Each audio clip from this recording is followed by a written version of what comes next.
بسم اللہ الرحمن الرحیم۔ انفو جسٹ انفو کے سامعین کو مسز خان کی طرف سے السلام علیکم۔ آج صبح سے اور پچھلے کچھ دنوں سے میں ایک بحث سن رہی ہوں کہ 15ویں شعبان کی رات کو جو شب برات ہوتی ہے اس میں عبادت کرنا جائز ہے یا نہیں۔ اس لیے میں نے سوچا کہ کیوں نہ آج ایک وائس اوور کے ذریعے اپنے تمام سامعین کو اس بات کے لیے میں کچھ اپنے دل کی بات شیئر کرنا چاہتی ہوں، تاکہ آپ لوگ خود سے فیصلہ کریں کہ آپ کو کیا کرنا ہے، عبادت کرنی ہے یا نہیں۔ بہت سے علماء کرام فرماتے ہیں کہ جی عبادت کرنی چاہیے، اور مختلف احادیث اور قرآن پاک کی آیات سے حوالے دیتے ہیں، اور بہت سے علماء کرام اس کی لیے تائید جو ہے نہیں کرتے۔ لیکن اگر آپ خود سوچیں کہ اگر ہمیں اللہ تعالیٰ نے عبادت کرنے کا موقع دیا ہے، اور دن ہو یا رات ہو، ہمیں صبح سے شام تک ہر دم ہر سانس پر اللہ کا ذکر کرنا، عبادت کرنا فرض ہے، اور جس قدر ممکن ہو ہمیں چاہیے کہ ہم زیادہ سے زیادہ اللہ پاک کی عبادت کریں۔ ہر رات ہم قیام اللیل نہیں کر سکتے، بدعت کی بات نہیں ہے، لیکن اچھا عمل یا عبادت کرنے کے لیے اگر ہم اجازت مانگ رہے ہیں تو آپ یہ بھی تو سوچیں کہ ہم آدھی آدھی رات تک جاگتے ہیں، موبائل فون یوز کرتے ہیں، ڈرامے، فلمز، میوزک، اور کچھ لوگ آن لائن ورک کر رہے ہوتے ہیں، کچھ لوگ اپنی اور ڈیوٹیز دے رہے ہوتے ہیں، تب بھی تو رات کو جاگتے ہیں۔ لیکن خاص طور پہ عبادت سے روکنا، عبادت کے لیے منع کرنا کہ جی آپ نے شب برات میں عبادت نہیں کرنی، شب معراج میں عبادت نہیں کرنی، یہ کسی حدیث سے، کسی آیت سے ثابت نہیں ہے۔ تو یہ تو ثابت ہے نا کہ ہمیں اللہ تعالیٰ کی عبادت کے لیے اللہ نے پیدا کیا ہے، لوگوں کی مدد کرنے کے ساتھ ساتھ ہمیں اس رب العالمین کی عبادت بھی کرنی ہے۔ اس میں نہ کوئی شرک ہے، نہ کوئی بدعت ہے۔ تو یہ بات آپ اس طرح سے بھی اپنے لیے سوچ سکتے ہیں کہ یہ شب برات جو ہے یہ ہمارے لیے آنے والے رمضان المبارک کے بابرکت مہینے کی تیاری کا سندیسہ ہے، اور ہمیں چاہیے کہ اس مہینے کو اگر ہم نے ابھی تک عبادت کرنا شروع نہیں کی ہے اس طریقے سے جیسے کہ رمضان میں کرنی چاہیے، کہ ہر دم ہر لمحہ ہمارا ہر عمل جو ہے عبادت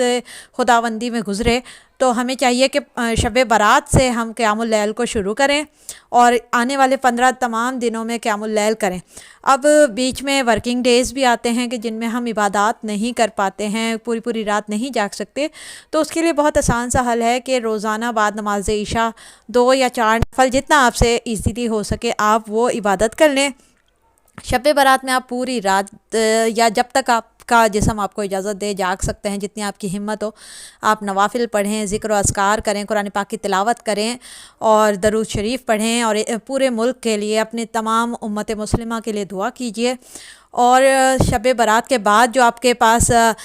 14 یا 15 دن ہیں رمضان المبارک کی رات تک، تب تک آپ خاص طور پر بعد نماز عشاء کچھ قرآنی آیات کو پڑھنا، یا ایک آدھا سپارہ پڑھ لینا، یا جتنا ممکن ہو قرآن پاک پڑھ لیں، 2 یا 4 نفل، یا جتنے نوافل آپ سے ایزیلی پڑھے جا سکیں وہ پڑھیں، تاکہ آپ کو رمضان مبارک میں زیادہ سے زیادہ عادت ہو چکی ہو کہ آپ اللہ کی عبادت میں وقت گزار سکیں۔ لیکن اگر ابھی بھی آپ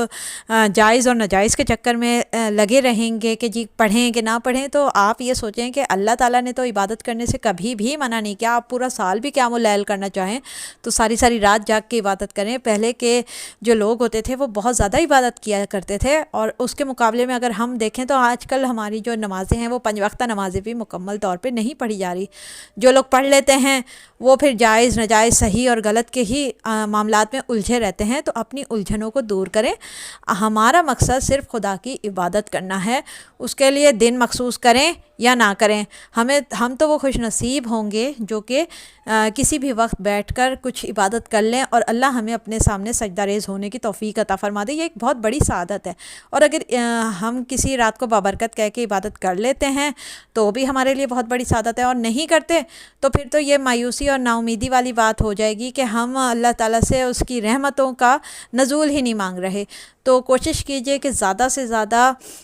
پوری رات کو یا جتنا لمحہ آپ جاگ سکتے ہیں عبادت کریں، اور فضول باتوں سے، فضول چیزوں سے پرہیز کریں، خود بھی پڑھیں، نمازیں، نوافل اور قرآن پاک کی تلاوت کریں، تسبیحات کریں، ذکر و اذکار کریں، درود شریف پڑھیں، اپنے بچوں کو بھی تلقین کریں، اپنے آس پاس بھی۔ اور بہت سے وہ لوگ جو کہ اس رات کو پٹاخوں اور آتش بازیوں کے چکر میں لگے رہتے ہیں اور عبادت سے غافل رہتے ہیں، اور دوسروں کو بھی غفلت میں ڈال دیتے ہیں، اور بار بار روکتے ہیں ہیں کہ نہیں جی بدعت ہے، نہیں جی گناہ ہے، شرک ہے، تو شرک تو صرف خدا کے ساتھ کسی کو شریک کرنا ہے۔ خدا کی عبادت کبھی بھی شرک نہیں ہوتی، اور بدعت بھی نہیں ہے، کیونکہ اسلام تو آپ کو ڈیلی ہی قیام اللیل کرنے پر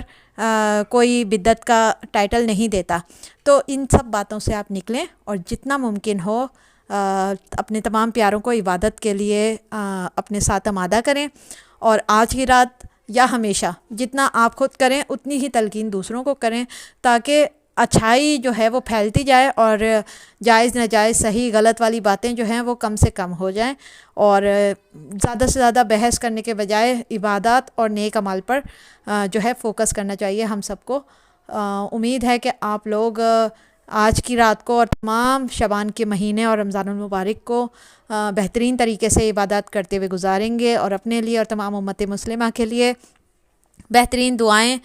اور بہترین اعمال کریں گے۔ اپنی دعاؤں میں ہمیں بھی یاد رکھیں، اور اللہ تعالیٰ پاکستان کو ترقی اور خوشحالی عطا فرمائے، اچھے حکمران عطا فرمائے، اور فلسطین کے مسلمانوں پر اپنا خاص رحم اور کرم نازل فرمائے۔ اپنی دعاؤں میں ہمیں یاد رکھیے گا۔ نیکسٹ ویڈیو تک کے لیے اللہ حافظ۔